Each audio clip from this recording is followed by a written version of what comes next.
Culture Soccer.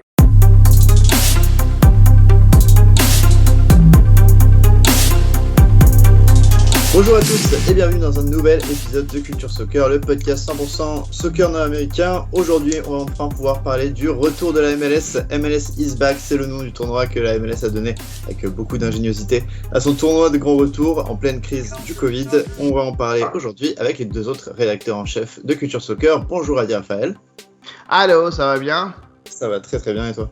Ouais, ça va, on est en forme. En tout cas, j'ai hâte au retour de la MLS parce que là, ça commence à être long là.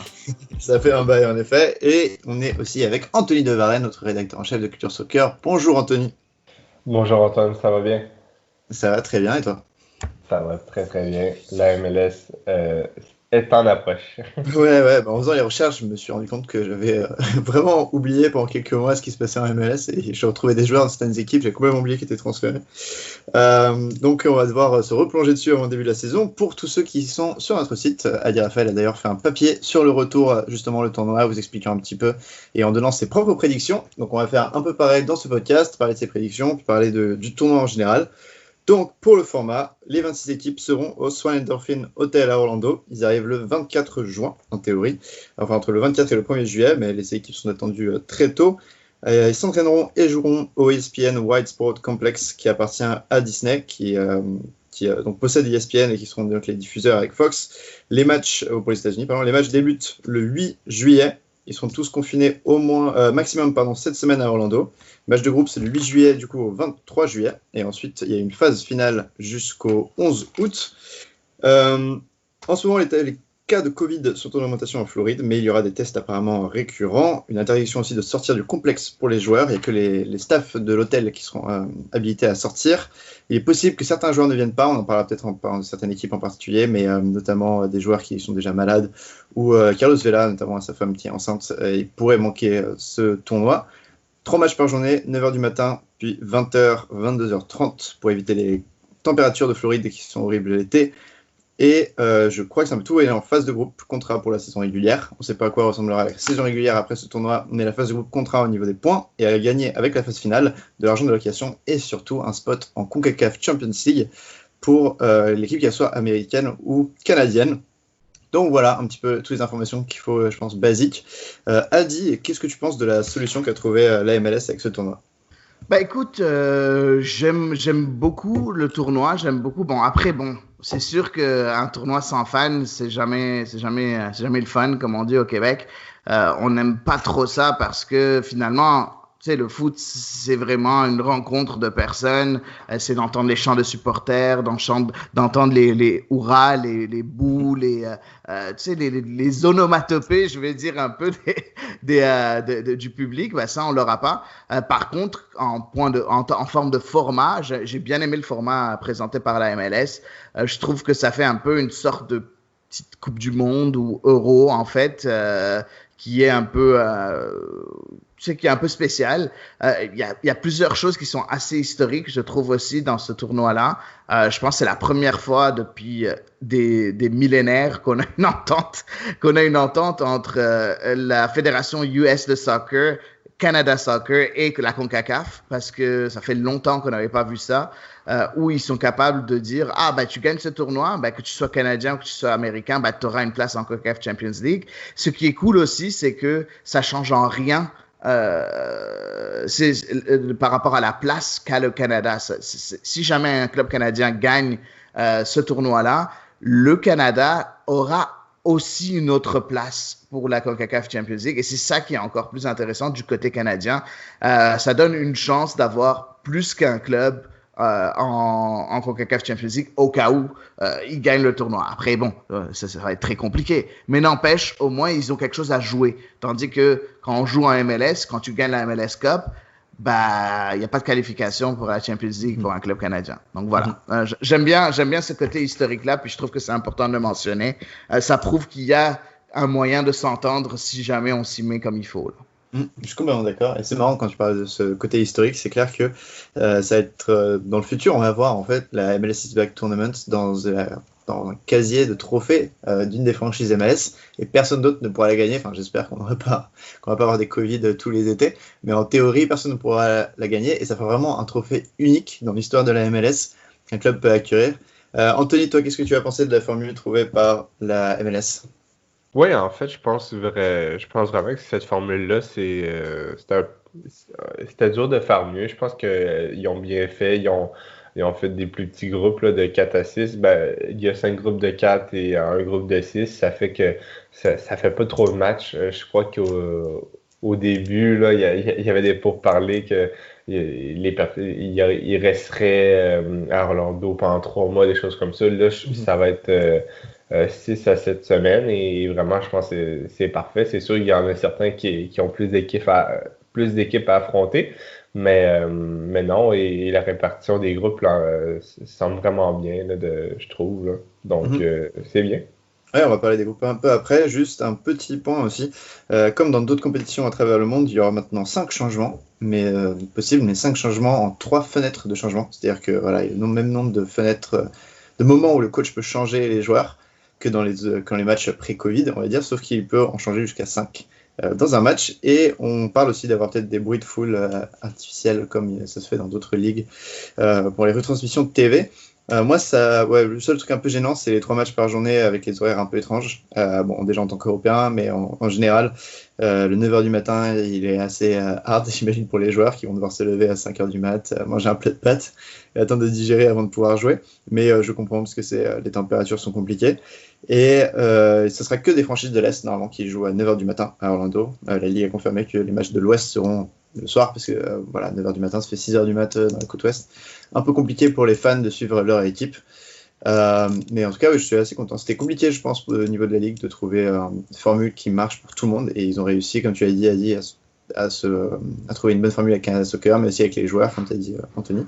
Et donc, ça peut être très sympa. J'ai assez hâte. On va parler des groupes maintenant. Est-ce que vous avez quelque chose à rajouter ou on peut avancer au groupe?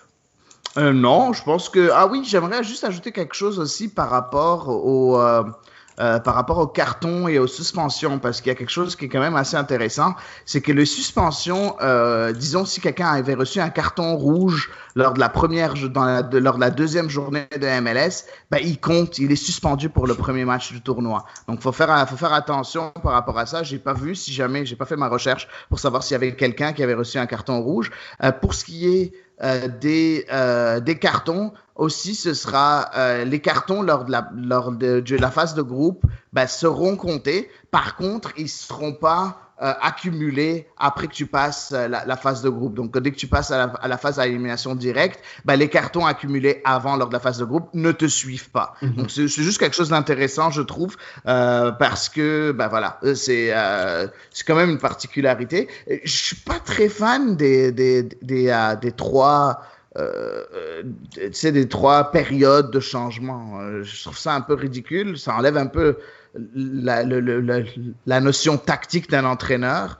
Tu sais, des fois, tu as envie de changer un joueur à la 45e minute, ou bien à la 48e minute, ou à la 52e minute, tu pourras pas. Tu auras vraiment un temps alloué pour non, c'est pas j'ai pas été assez clair. C'est pas ça. En fait, c'est juste que tu pourras faire 3 fois des changements, mais jusqu'à 5 joueurs. Je sais pas si tu comprends. J'essaye de comprendre. En gros, tu peux les faire quand tu veux. T'inquiète, moi j'ai eu du mal à comprendre. En fait, tu peux les faire quand tu veux, comme avant. Okay.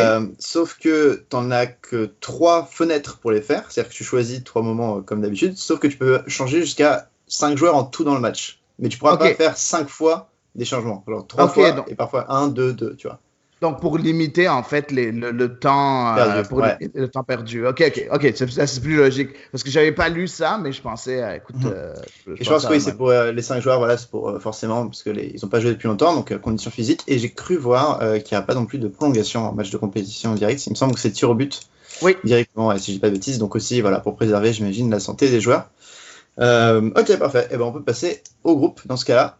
Alors, il y a 3 groupes de chaque côté, ouest, est. À l'est, il y a un groupe de 6, 2 groupes de 4. À l'ouest, 3 groupes de 4. À l'est, parce qu'ils ont mis Nashville à l'est, qui de toute façon, je pense, devait y aller dans le futur. Et là, ils ont fait donc un groupe de 6, un groupe de 4, un groupe de 4. Parlons du groupe A, le premier, avec... ah oui, d'ailleurs, on peut parler ça très rapidement. Le tirage au sort qui a été fait par Shai Davis. on va dire que, bon, il ne faut pas commencer une théorie du complot, mais il y avait beaucoup de coïncidences étranges, notamment le Canadien Classique, le El Trafico. Bon, après, il n'y a que 3 groupes, donc forcément, il y a beaucoup de chance, mais la MLS a aussi annoncé une heure avant le tirage, enfin quelques heures avant le tirage, que en fait, ils allaient mettre Miami dans le même groupe d'Orlando, juste pour faire un derby Floride. Enfin, c'était un peu étrange, mais voilà. Je ne sais pas si vous voulez rajouter un mot là-dessus ou si on peut passer au groupe. Là, ça fait très MLS. Hein. Ouais, donc voilà, on s'y attend à ces côtés un peu loufoques de la MLS, mais voilà. Ouais. Donc le groupe A, du coup, les 2 franchises floridiennes, Orlando City et l'Inter Miami, avec le New York City FC, Philadelphia Union, Chicago Fire et Nashville. Un groupe intéressant, messieurs, je trouve, parce que toutes ces équipes ont eu soit un changement d'entraîneur, soit un changement d'effectif assez important. À part Philadelphie, peu ont des certitudes, je trouve. Qu'est-ce que tu en penses, Anthony? Oui, non, ça va être vraiment intéressant de voir le nouveau Orlando, là, de Caparera. Après ça, il y a l'Inter Miami qui a tout approuvé, le NYCFC, que c'est un peu un nouvel entraîneur. Donc, vraiment, là, ça va être intéressant de voir ce groupe-là. Je crois que c'est pratiquement le groupe là, qu'il y a le plus d'incertitudes. C'est sûr que moi, si je devais mettre quelqu'un en haut de la liste, ce serait le NYCFC. Mais ou Philadelphie, là, ça sera mon top 2. Mais après ça, les 4 autres positions, là, ça va être assez serré. J'ai vraiment l'impression. Et pour ma part, j'ai très hâte de voir Nashville. J'avais juste vu 2 matchs dans leur histoire complet en MLS, donc j'ai hâte d'avoir un troisième et les autres. Mais j'espère pour moi que Nashville va faire bonne figure contre les 5 autres. Là. Ouais, pareillement, et j'ai hâte de voir aussi un peu Robert Beric à Chicago qui avait fait 2 bons débuts de saison et là il va pouvoir rejouer un petit peu, ça va être très intéressant. A dit, alors oui, j'ai pas dit, il y a 3 qualifiés dans ce groupe, hein, parce qu'ils sont 6, donc la moitié du groupe est qualifiée. A dit, quelle équipe tu vois s'imposer un petit peu ou être moi, article pour toi c'est NYCFC, pardon. Ouais, mais j'avais cru comprendre que même dans ce groupe, c'était juste 2 qualifiés, puis c'est les 4 meilleurs troisièmes qui sont qualifiés. D'accord, je vais vérifier ça tout de suite, donc, mais donne tes favoris et j'en vois. C'est ça, donc en fait, moi pour moi, c'est New York City FC et Inter Miami. Parce que dans ce groupe-là, il faut faire attention, c'est qu'il y a des matchs déjà prédéterminés parce qu'ils veulent s'assurer que même si c'est un groupe de 6 équipes, chaque équipe joue juste 3 matchs. Donc, ils ne vont pas tous jouer l'un contre l'autre. Et si tu regardes un peu comment sont déjà faits les matchs prédéterminés, tu regardes que, par exemple, l'Inter Miami, ils ne joueront pas contre New York City FC. Ils jouent juste contre Orlando, Philadelphie et Chicago. Et pour moi, je trouve que le tirage est beaucoup plus simple, tandis que si tu regardes par exemple Nashville, ils jouent contre New York City FC, l'Inter Miami et Orlando. Et pour moi, je trouve que ça va être beaucoup plus difficile pour Nashville, par exemple. Je donne Nashville comme exemple, mais Philadelphie, c'est la même chose et Chicago, c'est la même chose. Et Chicago, Nashville et Philadelphie on joue les mêmes 3 adversaires, tandis que Orlando, Inter Miami et New York City jouent les 3 mêmes adversaires. Donc pour moi, ces 3-là, donc New York City FC, Inter Miami et Orlando, ont quand même un avantage juste sur les adversaires qui sont en train de jouer. Donc c'est pour ça que je choisis Inter Miami, New York City FC pour les 2 premières places. La 3e, ça va être vraiment très difficile entre les 3 là. Je pense que ça va être très serré entre les 4 autres équipes. Et tu avais raison, hein, je me suis trompé, c'est les 4 meilleurs 3e qui passent après. Donc il n'y a que 2 qualifiés dans ce groupe. Et je suis d'accord avec toi, l'Inter Miami, j'ai hâte de voir en plus ce qu'ils vont faire, parce qu'on les a vus un petit peu, il y avait des promesses, et apparemment ils veulent recruter un petit peu pendant l'été. On ne sait pas encore comment va marcher le marché des transferts, mais il y aura sûrement des nouvelles acquisitions de ce côté-là, et je pense aussi que NYCFC et l'Inter Miami sont les favoris. Ensuite, Philadelphie ou Chicago, je vois bien... Chicago, j'ai hâte de le voir, parce qu'il y avait des belles promesses sur les premiers matchs. Donc voilà, ils ont Robert Beric, qui avait l'air de plutôt s'éclater.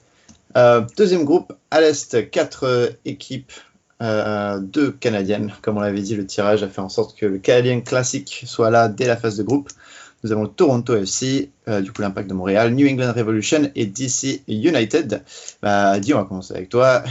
Qui tu vois, c'est un groupe vraiment relevé, qui tu vois s'imposer dans ce groupe? Je fais parler le cœur ou je fais parler la logique? Un peu des deux. Non, mais sérieusement... Écoute, comme d'habitude, malheureusement, là, mais comme d'habitude, l'Impact de Montréal, d'année en année, se présente avec une nouvelle équipe. Donc, c'est très difficile, même si on a vu un petit échantillon en début de saison, de ce qu'ils sont capables de faire.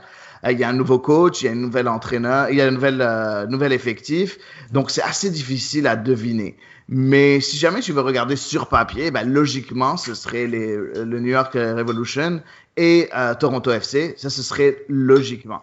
Par contre, ça ne m'étonnerait pas de voir l'Impact s'immiscer. Pour moi, DC United,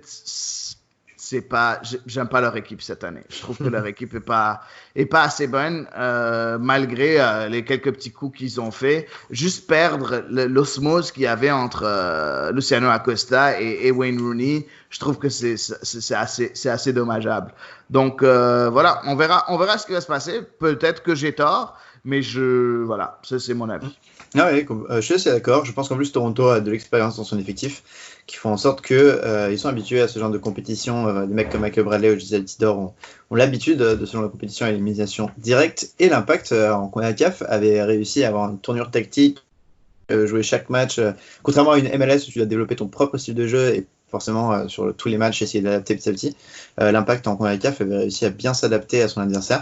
Et peut-être que ça peut marcher dans ce format. Donc pourquoi pas. Moi j'ai mis Toronto et Montréal. Peut-être Anthony, pour toi, qui peut avoir l'avantage dans ce groupe?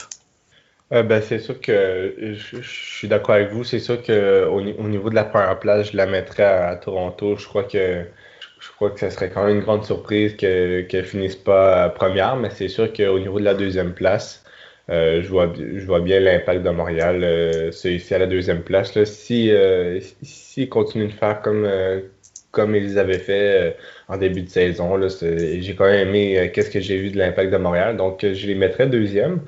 Et par la suite, là, la dernière place va jouer entre le Revolution et le DC United. Mais non, vraiment, mon top 2, ça serait Toronto-Montréal. C'était bizarre parce que quand on avait reçu Wilfried Zaïbo ici à Culture Soccer, lui, il avait dit comme quoi il se sent supérieur à l'Impact de Montréal comme équipe. Et tu sais, j'ai hâte de voir ce que ça va donner. Je ne sais pas si Wilfried nous écoute, mais si tu nous écoutes, montre-nous que tu es supérieur à l'Impact de Montréal. C'est vrai qu'ils ont eu une fin de saison l'année passée quand même extraordinaire. Est-ce qu'ils vont pouvoir continuer sur ce momentum ou non? J'espère pour eux. Après, pas vraiment, parce que j'espère que c'est l'Impact qui va les battre. En tout cas, on verra, ça va être très excitant. Il y a une très belle équipe au Revolution, donc je les mettrai pas si facilement troisième. Je pense que ça va se jouer vraiment, ça va être très très proche entre l'Impact et le Revolution pour la deuxième place. Ça va vraiment sympa à suivre ce genre de compétition, parce que c'est comme en Coupe du Monde, le premier match d'un groupe, en fait, si tu le perds, et ça peut déjà être la fin de tes expériences. Et les Coupes du Monde sont assez folles à ce niveau-là, et j'ai hâte de voir la même chose avec les franchises MLS. Groupe E, le troisième groupe C de l'Est, ça dépend des sources. Quand on faisait notre guide pour avoir dit, la MLS avait mis différentes images pour les groupes, avec différents noms, mais on va appeler le troisième groupe de la conférence Est Atlanta United, FC Cincinnati, New York Red Bulls, Columbus Crew SC. Perso, je vois bien Columbus être premier de ce groupe parce qu'ils ont bien recruté. Un mec comme Darlington Nagbe peut faire vraiment très mal. Le Kazarian pareil. Et Atlanta est toujours Joseph Martinez qui est blessé. Ça va être compliqué pour eux de faire sans Joseph Martinez. Et du côté de Cincinnati, j'ai très très hâte de les voir jouer sous Yabstam avec leur nouvelle recrue, Locadia, Yaya Kubo. Tous les mecs qu'ils ont acquis, Melou Janine aussi. Je pense qu'ils ont un effectif très intéressant Cincinnati. Il faudra voir s'ils ont réussi à profiter de cette trêve pour recommencer un petit peu la saison encore une fois de leur côté. Et je vois les New York Red Bulls, j'ai pas beaucoup d'espoir en eux. Malheureusement, je pense que le groupe est un peu jeune et inexpérimenté pour ce genre de compétition. Anthony, qui tu vois passer? Moi, j'hésite vraiment entre. Mes deux premiers, c'est Atlanta et Columbus, mais il reste à savoir qui va terminer le premier. Atlanta avait très bien commencé, mais comme tu dit, Joseph Martinez est blessé, tandis qu'au crew de Columbus, il y a vraiment des joueurs de qualité. J'ai l'impression que Columbus était bien parti en 2020. Là, ça semblait un peu leur année de retour en forme et je crois vraiment qu'ils ont le moyen de s'imposer à Orlando, surtout dans le groupe E. Donc oui, je pense que je serais porté à dire Columbus en première position. Atlanta, après ça, ça va être Cincinnati et malheureusement les Red Bulls en dernier parce que les Red Bulls, ils ont perdu beaucoup d'éléments lors de la saison morte avec Luis Robles, Bradley Wright Phillips, des joueurs très importants, non seulement sur le terrain, mais dans l'effectif. Donc, j'ai hâte de voir comment ça va se répercuter, là, surtout dans un tournoi assez rapide comme ça, que c'est 3 matchs. Non, j'ai bien hâte de voir ce groupe-là. Il pourrait quand même avoir des surprises. Oui, c'est clair. Adi, est-ce que tu es d'accord avec Anthony? Oui, c'est effectivement les deux clubs que j'avais choisis. Moi, je pense que quand même Atlanta va finir premier, malgré le fait qu'il ne sait pas Martinez. Il ne faut pas oublier qu'il est blessé, Martinez. Mais ouais, Columbus devrait être en deuxième. J'aimerais juste rebondir un peu sur les Red Bulls. Je pense qu'on est tous pas prêts, en fait, à voir cette nouvelle génération de joueurs. On ne sait pas ce que ça vaut, en fait. Je sais qu'Anthony, on avait parlé lors du dernier podcast, on avait parlé de Duncan à droite. Oui, ça, on le sait qu'il est bon, Kyle Duncan. Mais le reste, tu sais, avoir perdu autant de joueurs cadres sur les dernières années, je sais pas trop quoi penser. Juste le fait de perdre Robles, qui pour moi a été extrêmement important. Je sais pas, pour moi, j'ai du mal à voir les Red Bulls comme un prétendant à ces 2 premières places. Donc voilà, c'est aussi simple que ça. Pour ce qui est de Cincinnati, je pense que juste tout ce qui s'est passé autour du club, avec le renvoi de leur entraîneur, avec Capstam qui revient, qui doit recommencer un peu à zéro et ainsi de suite, même s'il y a un très bon recrutement, je ne sais pas si jamais il va y avoir cette homogénéité dans le jeu. Si jamais il n'y a pas cette homogénéité, ça va être difficile pour eux de passer. Donc, même si jamais sur papier, ça a l'air que ça va être Atlanta-Columbus, mais en plus, de par les situations et ce qui s'est passé autour des 2 autres clubs, c'est difficile de les mettre avant Columbus et Atlanta. Donc, ça, c'est je voulais juste ajouter ce petit truc aussi. Complètement d'accord avec toi pour les Red Bulls. Ils ont vraiment, sur le papier, leur effectif est vraiment assez... dommage, il n'y a pas d'expérience, pas de leadership. Un tournoi comme ça peut faire la différence. Et Cincinnati, moi je suis vraiment très curieux de les voir parce que j'aime beaucoup les acquisitions qu'ils ont fait. Et vraiment sur le papier, ils ont une belle équipe, mais comme tu dis, il y a eu des problèmes autour du club et on va voir s'ils peuvent se relever. Mais en tout cas, il y aura un derby dans ce groupe, le Hell is Real derby entre Cincinnati et Columbus, le derby de l'Ohio. On passe à la conférence Ouest avec le groupe du coup B, le premier groupe de la conférence Ouest, avec les Seattle Sounders, le FC Dallas, Vancouver Whitecaps, San Jose Earthquakes. Là encore des équipes très intéressantes. Je sais, je suis en train de regarder, c'est peut-être, non, en fait, j'allais dire c'est un des groupes les plus relevés, mais en fait tous les groupes du groupe Ouest, je trouve, sont très relevés. Ça va être très intéressant de voir sur un format très court ce que Marc Dos Santos notamment va pouvoir faire à Vancouver. Pareil pour Almeida à San Jose, il va falloir vraiment chauffer les matchs un par un. Qu'est-ce que tu en penses, Adi, au niveau des favoris de ce groupe? Ça va être difficile. Comme tu l'as dit, ça va être difficile. Après, on connaît un peu les difficultés qu'ont les Sounders à commencer à revenir, à commencer une saison. On le sait, ça a toujours été compliqué pour eux. Après, bon, ils essaient de changer ça, mais sauf qu'on le sait qu'au début, c'est difficile. Donc, c'est ça qui me fait peur. Mais sur papier, les Sounders devraient remporter ce groupe-là. Et après, c'est une bataille ouverte entre les 3. Dallas, Whitecaps et Earthquakes. Du côté des Whitecaps et des Earthquakes, tu as 2 entraîneurs qui ont tout gagné partout où ils sont passés, mais qui n'ont pas encore gagné en MLS, qui veulent prouver qu'encore ils ont un record intact. Donc, c'est une année très importante pour Marc Dos Santos et pour Mathias Almeida. Je pense que si tous les deux, ils font pas une bonne année, en tout cas vers la mi-saison, même si on ne sait pas quand ça va être la mi-saison, mais vers la mi-saison, ils garderont pas leur poste. Ça, je doute très fort qu'ils garderont leur poste. Après, il y a Dallas. On connaît Dallas. Pour moi, Dallas, c'est eux qui vont avoir ce petit plus. Donc, pour moi, je dirais Seattle-Dallas dans ce groupe-là, même si ça va être très, très compliqué. Ça ne m'étonne pas que j'ai tort à un moment donné, mais je pense que c'est ça. Je pense que c'est les deux qui devraient passer. C'est le jeu des pronostics de toute manière. Moi, pour San Jose et Vancouver, en fait, il y a un truc qui est intéressant, je trouve, c'est que Vancouver a énormément investi, beaucoup de joueurs sont arrivés. Donc, c'est pour ça, je suis d'accord avec toi, Marc Dos Santos, si ce tournoi puis le reste de la saison se passe très mal, je pense qu'il ne sera plus au club, malheureusement. Mais ils ont vraiment énormément investi. Par contre, de l'autre côté, San Jose, ils ont le même groupe un peu depuis 2 ans, même avant qu'Almeida arrive. Puis Almeida a repris ce groupe, il a peu apporté de nouveaux éléments, mais il a réussi à le faire évoluer. Et là, c'est un peu la même chose, donc peut-être que ça peut être un gros avantage pour San Jose, c'est d'avoir un groupe qui est peu ou prou similaire depuis 2 ans de ce côté-là, et ça peut être une grosse force pour San Jose. Anthony, qu'est-ce que tu penses de ce groupe? Ouais, ben c'est sûr que je mets Seattle premier, mais après ça, je pense, Adi l'a bien expliqué, là, les trois autres ont leur force. Et comme tu l'as dit, Antoine, c'est sûr que San Jose, c'est un groupe qui se connaît assez bien. C'est sûr, dans ce genre de format-là, c'est important. Mais le FC Dallas aussi, c'est quand même un groupe plutôt stable. Et je pense, je dirais, comme a dit, là, je dirais que Dallas, selon moi, c'est l'équipe qui a les meilleurs moyens pour terminer à la deuxième position. Mais vraiment, je pense que c'est un des groupes les plus serrés là, à l'ouest. Là. Ben, en fait, ils sont tous serrés, là, mais non, ben, c'est assez dur de prédire c'est qui va finir deuxième. Là. Ouais, ça va. Mais c'est vrai que Seattle, il y a moyen qu'ils soient premiers parce qu'ils peuvent gagner les 3 matchs 1-0 en faisant des vieilles contre-attaques.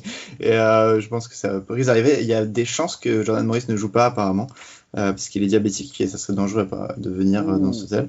C'est pas sûr, mais ce que je voyais dans les rumeurs de Twitter des fans de Thunder. Ça change beaucoup de choses. Hein. Il ne faut pas oublier aussi que du côté de Montréal, on a oublié de le dire, Safir Taider aussi, il paraît que sa femme est enceinte aussi.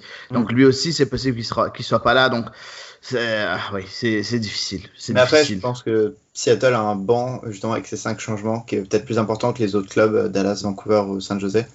Et c'est là où ça peut aussi faire la différence si tu as des éléments que tu peux sortir du banc pour faire la diff en fin de match. Le groupe D, deuxième groupe de l'Ouest, Anthony, tu parlais d'un groupe serré. Bah, franchement, celui-là, je trouve que c'est le plus serré parce que c'est que des clubs qui sont très bons, mais pas forcément les leaders comme peuvent être Toronto, LAFC ou Seattle ou Atlanta. On a RSL, le Sporting Kansas City, les Colorado Rapids et le Minnesota United. Vraiment 4 clubs assez similaires, je trouve, avec beaucoup de talent, des joueurs d'expérience, des jeunes en même temps. Perso, j'adore Colorado Rapids. J'avais écrit un article sur eux en début d'année, un groupe exemplaire. Donc je mettrais une pièce sur Colorado Rapids et une pièce sur Minnesota. Anthony, dis-nous un petit peu tes prévisions pour ce groupe D. Ouais, c'est ça. C'est vraiment un groupe, on pourrait dire, de 3 à 6, 7 positions. Là. Donc c'est vraiment un peu des équipes qui sont un peu plus pas dans le ventre mou parce que Minnesota a quand même bien fini la saison dernière et tout, mais c'est des équipes il n'y a pas de LAFC dans ce groupe-là. C'est vraiment des équipes qui se rapprochent en tant que qualité. Et moi, j'ai vraiment de la difficulté à donner deux équipes pour ce groupe-là. J'ai l'impression que ça va être très, très serré. Et je suis content de voir un Rocky Mountain Derby là, entre le Real Salt Lake et les Rapids du Colorado. Kansas City aussi, c'est 4 équipes qui viennent un peu de la même région, là, un peu le milieu des États-Unis.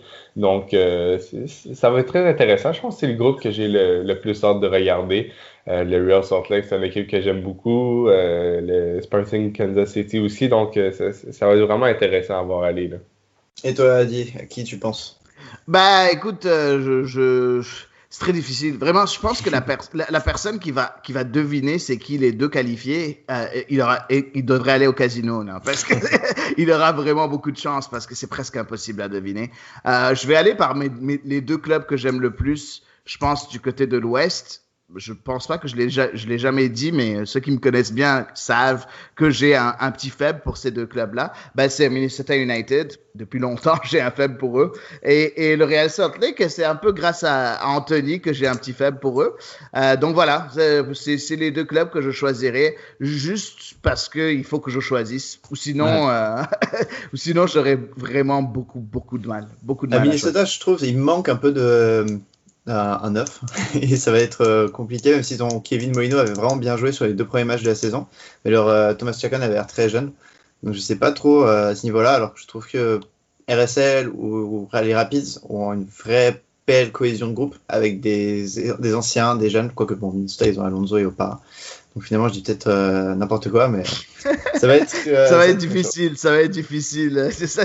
N'oublie pas qu'il y a Amaria, Amaria qu'on n'a pas encore vu jouer, qui est un numéro 9. Bah, en fait, il porte le numéro 9. Oui, donc voilà. Il y a chacun, je veux dire Amaria. Ouais, c'est ça. Donc Amaria, c'est supposé être un crack. Donc on va voir ce que ça va donner. Et dans le groupe F, le dernier groupe de l'Ouest, là, il est souvent nommé, j'ai vu dans les derniers articles, comme le groupe de la mort. Los Angeles FC, le LA Galaxy, le Houston Dynamo et les Portland Timbers. Messieurs, moi je pense que le LA Galaxy va terminer dernier. Parce que les 2 derniers matchs qu'ils ont fait étaient nuls. Chicharito, il est bon que quand il sait un peu ce qu'il fait avec ses coéquipiers. C'est un mec collectif et là, ils n'ont pas joué ensemble depuis des mois. Kata, il s'est fait renvoyer, vous en avez parlé dans le dernier podcast, parce que sa femme a fait des commentaires un peu racistes sur les réseaux sociaux. Un peu complètement raciste, c'est complètement folle. Mais donc voilà, je pense que la Galaxy va terminer le dernier et LAFC et Portland for the win. Adi, qu'est-ce que tu en penses? Ça aussi, c'est un groupe très difficile. J'aimerais juste ajouter, j'ai fait une erreur. Amaria a joué et il a même marqué 2 buts cette année. Je me suis trompé avec un autre joueur. Mais il y a aussi Mason Toy aussi pour Minnesota. Ouais. Bref, juste pour clôturer ça, j'ai fait une petite erreur.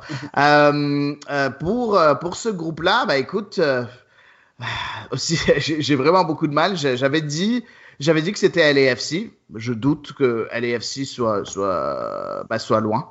Donc, je pense qu'ils seront premiers. Après, je pense que le jeu défensif de Portland pour un match, pour un tournoi comme ça, où le monde est pas il n'y a pas vraiment beaucoup de cohésion encore, la préparation physique est pas encore parfaite, et ainsi de suite. Un jeu défensif peut beaucoup aider dans ce genre de tournoi-là. Donc, moi, je dirais Portland, même si ça va être difficile de foutre aller à Galaxy, de mettre aller à Galaxy dehors. Je pense que ce sera LAFC Portland Timbers. Je pense que Houston n'a vraiment aucune chance dans ce groupe-là, mais ça, c'est mon avis. Je suis sûr que tu as un autre avis que moi, Antoine, j'en suis sûr. Mais bon, pour moi, c'est LAFC Timbers. Non, je suis complètement d'accord. Houston, ils ont un gros effectif devant, mais derrière, c'est l'horreur. Donc, je suis pas sûr qu'ils puissent aller très loin. En fait, c'est peut-être le groupe où les 2 leaders, LAFC et Portland Timbers, s'imposent le plus facilement, même si LAFC risque de jouer sans Carlos Vela, du coup, parce que sa femme est enceinte et devrait accoucher bientôt. Anthony, est-ce que tu vois même le LAFC sans Vela s'imposer dans ce groupe? Oui, on a vu même la saison dernière que les FC avaient quand même une belle profondeur là, au niveau de l'attaque et tout. Donc, j'ai l'impression qu'il peut s'imposer même sans Carlos Vela. Là, il y a les ailiers uruguayens là, qui risquent de nous épater, même si Vela n'est pas là. Donc, non, vraiment, je suis assez confiant au niveau du LAFC là, pour la première place. Et la deuxième, ça risque de jouer, c'est ça, selon moi, entre le Galaxy et les Timbers. Mais j'ai l'impression que, comme vous l'avez dit un peu, les Timbers sont mieux armés pour un tournoi là, à 3 matchs comme ça. Là. Ouais, je suis d'accord. Et ça conclut un petit peu les groupes. Je vais juste vous demander, messieurs, un petit pronostic sur un favori pour le titre selon vous, pas un prono, mais juste une équipe que vous pensez peut vraiment faire la taf, et un outsider aussi, si ça vous amuse. Une équipe qu'on n'attend pas forcément, mais que vous pensez peut gagner ce tournoi. Le temps que vous réfléchissez, je vais juste donner les miens, comme ça sera fait. Je pense que Toronto va s'imposer. Ils ont vraiment un gros effectif, pas mal de profondeur de banc. L'Est est beaucoup plus simple, je trouve, que l'Ouest sur le papier. Et voilà, des stars qui ont l'habitude de ce genre de confrontation avec Pozuelo à Tidor, s'ils restent bien en santé, il ne devrait pas avoir de soucis, même si, bien entendu, on aura une finale Seattle-Toronto comme depuis 3 fois ces 4 dernières années. Et pour l'outsider, moi je mettrais une pièce sur les Colorado Rapids. J'ai adoré leur saison dernière, je pense qu'ils ont un effectif complet et avec de l'expérience pour ce genre de compétition. Donc voici. Anthony, est-ce que tu serais prêt à donner un petit prono aussi? Ouais, moi j'irais avec, pour les champions, j'irais avec le LAFC. Je crois que c'est une équipe avec beaucoup de talent et tout. J'ai vraiment l'impression que même sans Vela, il y a moins qui s'impose. Et en tant qu'outsider, moi je dirais le coup de Columbus. On a tendance à les oublier parce que la saison dernière, c'était pas ça. Mais j'ai vraiment l'impression là, que cette année, là, avec Zelarayan et tout, ça va être assez concluant comme effectif. Et je crois que leur première surprise, là, ça va être à cette MLS East Back Cup. J'ai l'impression qu'ils vont faire quand même un beau parcours là, au niveau de l'Est. Il y a des chances. Et à toi, Adi? J'ai du mal à départager deux équipes parce que pour moi, c'est deux équipes qui vont être très difficiles à battre. Du côté de l'Ouest, LAFC, parce que je pense que l'année passée, personne ne s'attendait à ce qu'ils perdent, puis ils ont perdu, puis je pense qu'ils ont vraiment le couteau entre les dents, ils veulent leur revanche, puis je pense qu'ils l'auront cette année. Mais surtout lors de ce tournoi-là. Et le deuxième, c'est à l'Est. Et pour moi, c'est New York City FC. Je pense qu'on a tendance à un peu les mettre de côté. Je trouve qu'ils ont un effectif très fourni, avec beaucoup de profondeur de banc, avec de l'expérience, avec de la fougue, avec beaucoup de très bons jeunes joueurs. Et en plus, je sais pas, j'ai comme l'impression que ça fait du sens, cet effectif-là. Il fait vraiment beaucoup de sens. Donc voilà, pour moi, c'est entre ces deux-là. Si jamais j'ai à choisir entre les deux, je dirais les FC parce que malgré, même sans Carlos Vela sur papier, c'est juste pas normal comme ils sont bons. Donc voilà. Et est-ce que tu as un petit outsider? L'Impact de Montréal. Allez, Montréal. Ouais, non, mais je blague pas. Je le dis, oui, c'est vrai, je suis supporter de l'Impact, mais je pense que l'Impact de Montréal, personne ne s'attend à cette équipe-là. Puis j'ai beaucoup aimé certaines séquences de l'Impact en début de saison, que ce soit en Champions League, même si effectivement ils ont perdu le match aller au Stade Olympique lors de la Champions League. Mais il y a des jeunes joueurs comme Binks, comme Zachary Brault-Guillard à droite. Il y a des joueurs expérimentés avec Wanyama qui vient de signer. Urruti a l'air d'être a l'air d'avoir un début de saison canon. Chaboyan devant. Il y a du talent dans cette équipe-là. Si jamais il y a une équipe qui peut surprendre, ce sera eux. Par contre, il va falloir être très très bon tactiquement. C'est ça le plus intéressant. Il va falloir directement trouver ce clic-là. Il va falloir qu'il clique assez rapidement, donc que la mayonnaise prenne assez rapidement. Mais s'il y a quelqu'un que je verrais qui pourrait surprendre, ce serait cette équipe-là parce que ils ont un rôle le rôle de négligé par beaucoup d'observateurs en MLS, comme d'habitude aussi. Donc voilà. Ok, parfait. Voici nos trois favoris à l'AFC Toronto. Bon, il y a l'AFC/NYCFC. Columbus, Colorado et Montréal en tant que Dark Horses, en tant que outsider, possibilité de gagner. Eh bien, messieurs, merci à tous. Merci à vous d'avoir participé. Merci à Eddie, merci Anthony. Merci à toi, c'était magnifique comme d'habitude. Voilà, j'ai hâte de voir ce que nos auditeurs vont dire par rapport à ce podcast-là. J'espère qu'on aura beaucoup de commentaires et qu'on va j'aimerais avoir les avis de nos auditeurs par rapport à leur perception sur ce tournoi-là. Moi aussi, et merci beaucoup Anthony.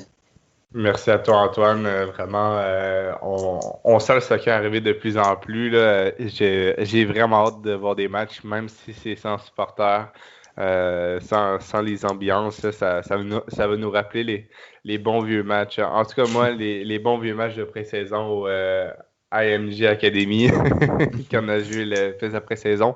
Donc, j'ai aucun problème à ce qu'il n'y ait pas de supporters. Je suis habitué avec les divisions inférieures, donc ça va être tout qu'un tournoi. Oui, c'est clair. Et on se donne rendez-vous aussi sur notre site, chers auditeurs, puisqu'on a bientôt aussi le début de la NWSL, la première division féminine, qui arrive avant la MS. Et on aura un guide forcément qui est consacré, comme d'habitude, par notre experte Elodie Touzet. Donc restez bien sur le site. Merci à tous de nous avoir suivis aujourd'hui et à la semaine prochaine. Ciao.